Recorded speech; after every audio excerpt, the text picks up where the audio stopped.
I think The Five Doctors is a lot of fun, probably logical, don't care, too much enjoyment to be had, wish it had more Dalek. But otherwise, no much to say other than it did its job. Senseless, dripping fan service bravura. What does Thomas Cookson have to say here? We're reading out the, I guess, final three quarters of his review here. Well, I've thrown a fair share of negatives at this story, but it's not really a bad story, and there are plenty of gems of in to recommend it. Despite the mediocre directing, the very ambient music conveys most of the atmosphere well, particularly the mood music and the tranquil scenes on the Eye of Orion. I really like the use of neoclassical design on the interiors of the High Council chambers in the Dark Tomb, including a nice touch of pillars, fountains, and old paintings, which I much prefer to the usual sterile futuristic sets that often featured in the series. The costumes are pretty well designed, particularly the Gallifreyan robes that lend a feel of aristocracy and nobility to the Time Lord society. I'm willing to overlook the cliche of the villains dressed in black and even the rather embarrassing pantomime dress that Zoe, the second Doctor's screaming companion, is wearing for some reason.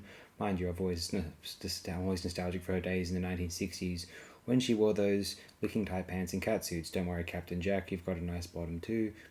Furthermore, as a piece of Doctor Who's self-emulation in the spirit of celebration, there are some wonderful lines that fit right at home here. Unfortunately, their impact is often lost on the rather flat direction and low-key sound reception that fails to put weight to the words of its cast, just like it really does justice to the great facial acting of the Doctors. But still, you've got to love lines like these. Third Doctor, what I've always done, Sarah Jane. Improvise. Castellan, what? No, not in the mind probe. And then is one of the coolest lines ever uttered by the Master. Master, killing you once was never enough for me, Doctor. How gratifying to do it 3 times over. Actually, in many ways, the Master is one of the best things about this story, as the late Anthony Ainley brings in the wonderful blend of charm and malignance to the character, as he wears an expression smug of pride as he laps up President Bruce's charges of villainy against him as though they were meant as compliments. His sadistic malice, in concert with his classy demeanour, reminds me somewhat of John Malkovich's performance as the lecherous anti-hero in 1988's Dangerous Liaisons, a brilliant film, by the way. Not only that, but this is a story which is quite well suited to the Master. I always said that the cosy Doctor/Master rivalry started to feel tacky after the events of Legopolis, but for this one anniversary story, I can excuse it. This era is concerned with portraying an overall nasty universe full of Daleks, Cybermen, general savagery in all corners, of which the death zone of diverse and vicious specimens isn't merely a microcosm. Add to that the portrayal of the dark side of the supposedly noble Time Lords, with their checkered history and corrupt traitors in the wing, finally coming to light. It is appropriate, then, that in this corrupt environment, the Master should justify who he is and what he does by pointing out the hypocrisy of those who judge him, just like he did in the Sea Devils. He is the first to nod to how the Death Zone represents the corrupt past of the Time Lords who scorn him. One of his best lines, he kills a group of Death Zone specimens in a death trap and then dismisses Tegan's moral outrage by pointing out, in one of the wars in your miserable little planet, they used to drive sheep across minefields. The principle's the same.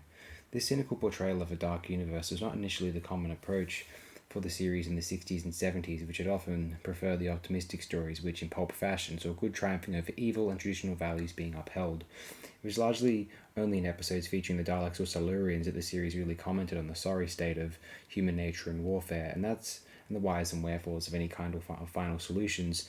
By this point in the show, this cynical vision was becoming the rule rather than the exception, and this all began to come together into a theme about the problematics of the Fifth Doctor's especially passive nature in such a cruel environment. That is true here, as the Fifth Doctor proves to be best at playing the detective, but he's frequently overwhelmed by the actual confrontations of the bad guys he is hunting or fighting. There's a lovely scene where the Fifth Doctor protests when a Time Lord guard shoots one of the alleged traitor's agents dead on the spot, only for the guard to point out the traitor was armed, making the Doctor look naive and out of touch while he awkwardly laments for dead man. Indeed, in the final moments, the Fifth Doctor is only able to prevail because of the combined wills of his previous selves, because his previous selves, particularly the First Doctor, are capable of making the kind of ruthless decisions that he cannot. That final unveiling and confrontation with the traitor in the wings, by the way, is a superb moment worth waiting for. From the wit of the clue finding on the Fifth Doctor's part to the graceful performance of the villain, who manages to convey not only a telepathic ability to manipulate and push people's buttons, but also a certain subtle pathos, a degree of regret for the things he's done and the deaths that have occurred because of his goals for power.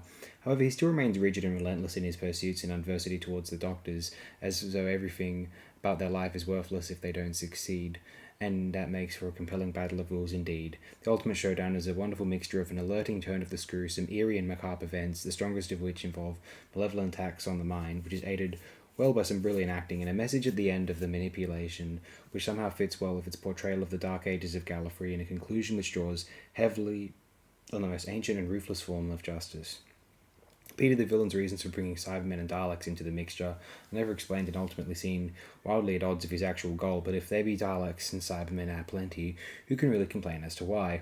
Although I feel that part of the problem with the gimmick of the story is that it brings the past Doctors into the picture but keeps them largely separated from each other, the final moments having finally got together and then having to bid goodbye to one another, do indeed hit the right spot in keeping with the theme of a spirit of school reunion and a nostalgic look at the Doctor's character. There are some great exchanges. Our dress sense hasn't improved much, neither have our manners. Great parting words. You did quite well, quite well. It's reassuring to know that my future is in safe hands. From the closing line as the Fifth Doctor, with the memory of his departed past self still in mind, refuses to let any of the Time Lords reinstate him on the High Council and chooses the freedom of travel instead, makes the quickest exit from Gallifrey, declaring why not? After all, that's how it all started. I've heard some pretty big criticisms of this story, but funnily enough, no matter how many rocks I bung at it, in the words of the Second Doctor, there's something about the Five Doctors that just refuses to sink. Under the pen of Terence Dicks, it really does have an old-school charm that the show had by and large lost at this point. There's something very solid and buoyant about the story that makes it all work. It has a sense of fun that is kept in line without being po-faced like much of the John Nathan Turner era.